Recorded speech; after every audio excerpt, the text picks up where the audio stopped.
hata wanasiasa naona kama labda joto limeanza. Mimi nilikuwa naangalia hata ile clip, nikawa namwangalia mdogo wangu Gwajima hapa, askofu, labda kuna joto jimboni, maana ile press mimi sikuielewa.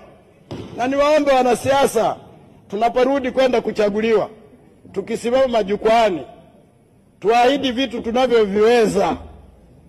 Mkiahidi vitu vikubwa ambavyo haviwezekani, matokeo yake mwishoni mnaanza kutafuta huruma ya wananchi. Mimi nakaa Mikocheni, tunasubiri kwenda Japani kwa Gwajima.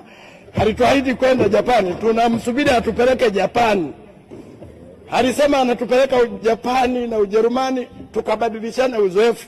Na mimi niliandika jina, ni mwananchi wako wa Mikocheni, tunakusubiri utupeleke. Kwa hiyo tusilete pressure za majimbo tukaanza kuingilia mamlaka.